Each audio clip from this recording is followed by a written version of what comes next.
Next చూసుకుంటే దోస్తుకు service BRS service రోడ్డుపై మాజీ మంత్రి మిత్రుడు పాగా రోడ్డు సర్వీస్ రోడ్లో ఉండవలసిన స్థలాల్లో నిర్మాణం. ఇవి మాట్లాడాలి, వీటి గురించి మాట్లాడాలి. ఆయన ఎవరో కాదు, మన చిలక ప్రవీణ్ గారు ఉన్నారు. ఆయన పెద్ద సీనియర్ జర్నలిస్టు. ఈయన ఏం మాట్లాడతారంటే తీన్మార్ మల్లన్న గురించి పొద్దున లేస్తే ఛానల్ ఇప్పుడు కాదు ఎప్పటి నుంచో ఆయన పొద్దున లేస్తే మల్లన్న పేరు తలుచుకోండి, మల్లన్న పేరు తీయండి, మల్లన్న దర్శనం చేసుకోండి, మల్లన్న శనార్థి పేపర్ తీయండి, మల్లన్న ఫోటో చూడండి, ఆయనకు మనసున పట్టది. మరి అది ప్రేమనా లేకపోతే ఇంకేందన్నది నాకు అర్థం కాని విషయం. అయితే నువ్వు ఏం చేయాలంటే ఓ ఫోటో పెట్టుకొని నిజంగా ఫోటో పెట్టుకొని పూజ చేయి మల్లన్నకు పొద్దున్న లేచి.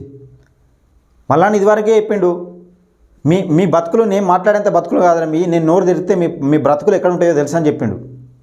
అయినా కానీ పొద్దున్న లేస్తే ఇష్టం ఉన్నట్టు ఆడు ఈడు అనుకుంటా మాట్లాడుకుంటా ఇష్టం ఉన్నట్టు మాట్లాడుతూ ఉంటాడు ఈయన. జర్నలిజం అదా ప్రజలకు నాయకులకు మధ్య వారధిగా ఉండాలి. నువ్వు జర్నలిజం అంటే అధికారంలో ఉన్న నాయకులను ప్రశ్నిస్తూ ప్రజలకు ప్రజాసేవ చేయమని చెప్పాలి. ఈయన ఎంతసేపు ఇప్పుడంటే ఇన్ని రోజులు ఈయన మొన్న అంటాడు, ఏమంటాడంటే ఈయన మొన్న అంటే మొన్నటిదాకా అంటే నన్ను అధికారంలో లేని నాయకులను ప్రశ్నిస్తున్నావు అంటే ఇప్పుడు అధికారంలోకి వచ్చిన నెలకే కొంపలు మునిగిపోయినాయా? కొంపలు మునిగిపోయి మొత్తం ఆర్చుకున్నాయా? అదే మరి నీవిన ఇప్పుడు మల్లన్న గత కొన్ని సంవత్సరాలుగా అసలు తెలంగాణలో ప్రతిపక్షమే లేనప్పుడు మల్లన్న ప్రశ్నించడం మొదలుపెట్టిండు. అలాంటప్పుడు ఎన్ని దాడులు జరిగినాయి, ఎన్ని చేసినాయి నీకు తెలియదు? దాడులు జరిగినాయి, నువ్వు పక్కపంటి లేవా?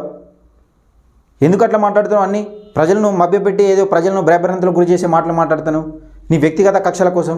అది వ్యక్తిగతంగా మీకు ఏం జరిగిందనేది నాకు తెలియదు. మరి వాస్తవానికి ఎందుకు మాట్లాడుతూ ఉన్నావు అట్లా? ఒక బీసీ నాయకుని మాట్లాడితే ఇష్టం ఉన్న పదజాలం వాడుకుంటా. ఈ జర్నలిజం ఇది పదజాలం ఇష్టం ఉన్నట్టు ఒళ్ళు దగ్గర పెట్టుకొని మాట్లాడితే నీ ఇష్టారాజ్యం ఏంది? ఇన్ని రోజులు అంటే నేను అధికారంలో లేని పార్టీని ప్రశ్నించినా అని నా మీద అది చేసిర్రు ఇది చేసిర్రు అంటున్నావు. ఇప్పుడు నెలకే కొంపలు మునిగిపోయినాయా? అదే మరి ఇప్పుడు ఇన్ని సంవత్సరాల కాలంలో నువ్వు బీఆర్ఎస్ పైన ఎందుకు కొట్లాడలే, ఎందుకు మాట్లాడలే? బీఆర్ఎస్ నాయకులు ఇంత అవినీతి చేస్తున్నా, ఇంత భూములు కబ్జా చేస్తున్నా, ఇంత అరాచకం చేస్తున్నా, ఇన్ని వేల కోట్ల అప్పు అయినా కానీ ఏ రోజు కూడా ఎందుకు మాట్లాడలే? మరి నీవిన క్యాషినో ప్రవీణ్ ఒక కేసు పెట్టంగానే పోయి గ్యాదర్ కిషోర్ కాడ మోకాళ్ళ కాడ అంబాడుకుంటా గ్యాదర్ కిషోర్ దగ్గరికి పోయి ఆడ ఎవరు గ్యాదర్ కిషోర్తోని జగదీశ్వర్ రెడ్డిని కలుపుతుంది ఒకటే కేసుకు. అటువంటిది 60-70 కేసులు 60-70 కేసులు మీద ఉన్నాయి. అయినా కానీ ఎప్పుడన్నా చేతులు కలిపినా మరి బీఆర్ఎస్ నాయకులతోని? మల్లన్నకు ఇప్పుడు భూములన్నా జాగాలన్నా లేకపోతే మల్లన్నకు క్యాష్ అన్నా కానీ ఎన్ని కోట్లు వచ్చు? ఏ రోజన్నా కలిపిండా? నీ లెక్క చెయ్యి. ఇది జర్నలిజం. ఇది వాళ్ళని బెదిరించినట్టు చేసి వాళ్ళతో చేయగలప్పుడు జర్నలిజం అంటున్నా. ఏ రోజైనా మాట్లాడినవా నువ్వు? టీఆర్ఎస్ పార్టీ గురించి బీఆర్ఎస్ పార్టీ గురించి అవినీతి చేస్తుందని ఏ రోజైనా మాట్లాడినవా నువ్వు? దాఖలాలు ఉన్నాయి ఏ రోజన్నా?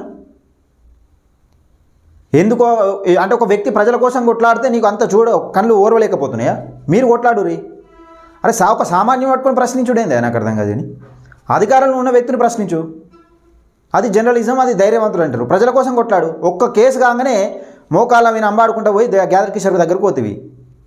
నీ పనితనం ఇవ్వని తెలియదా? ఓ పేడ్ బ్యాస్ని వేసుకొని ఏదో చేస్తున్నా అన్నట్టు నువ్వు వేసేది సమాజ సేవనా? మళ్ళీ ఎంతమందికి గుండె ఆపరేషన్ చేయించింది నీకు తెలియదా? మళ్ళీ ఎంతమందికి సాయం చేసింది తెలియదా? లేకపోతే మళ్ళీ ఏమైనా ఎంపీయా, ఎమ్మెల్యేనా, లేకపోతే ఎమ్మెల్సీయా, లేకపోతే ఒక వార్డు మెంబరా, ఒక సర్పంచ్, ఎంపీటీసా, జెడ్పీటీసా? దేని గురించి అట్లా ఇష్టానుసారంగా మాట్లాడుతున్నావు? కొంచెమైనా బుర్ర ఉన్నదా నీకు అసలు? ఎవడేం మాట్లాడతలేడా అని ఒక బీసీ నాయకుని ఇష్టం ఉన్నట్టు మాట్లాడుకుంటా.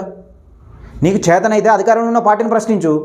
అధికారంలో ఉన్న పార్టీని అంటే మళ్ళీ ఇప్పుడు కాంగ్రెస్ ఉంది కానీ కాంగ్రెస్ను ప్రశ్నిస్తున్నా అంటే మరి అంతకుముందు బీఆర్ఎస్ నుంచి ప్రశ్నించలే. బీఆర్ఎస్ అధికారంలో ఉన్నప్పుడు ఈయన ప్రజల ఒకసారి మీరు చూడాలి. బీఆర్ఎస్ అధికారంలో ఉన్నప్పుడు ఈయన కాంగ్రెస్ పార్టీని పొద్దున్న వేస్తే మళ్ళా నన్ను దర్శనం చేసుకుంది నాకు మనసున పట్టది. ఏమనంటే అసభ్య పదజాలం ఇష్టం ఉన్నట్టు మాట్లాడు. ఈయన పెద్ద అదైనట్టు ఈయన మంత్రులకు ఫోన్ చేస్తాడు. ఈయన మంత్రులకు, ఎమ్మెల్యేలకు, ఎమ్మెల్యేలకే, మంత్రులకు కాదు, అపోజిట్ కాదు.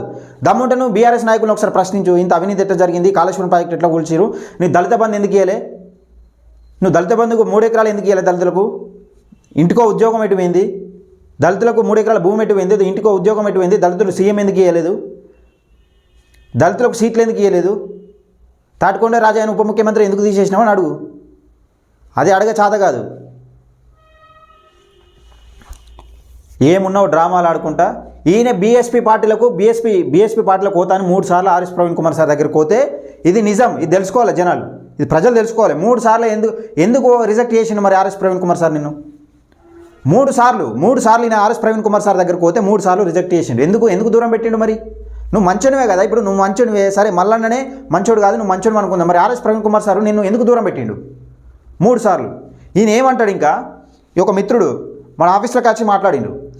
ఈయన ఏమంటాడంటే ఆర్ఎస్ ప్రవీణ్ కుమార్ సార్కి ఇట్లా గెలిస్తే ఒక చిన్నపాటి ఎలమదూర అవుతాడు అంటాడు.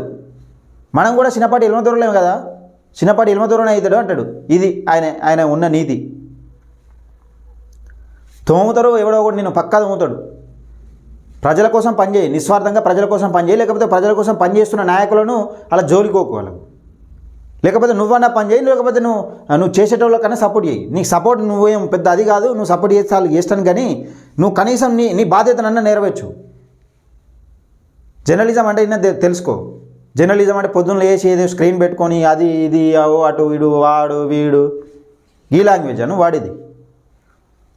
ఇవి మాట్లాడు, ఇగో ఇంత అవినీతి జరుగుతుంది ఈ పేపర్లలో వస్తుంది కదా, రోజు ఎందుకు మాట్లాడుతావు ఒక్కరోజు కూడా? మరి ఉన్న పేపర్ ముంగట పెట్టుకొని ఆ పేపరు ఈ పేపరు ఆడు ఈడు గివ్వా అవే నువ్వు మాట్లాడేది.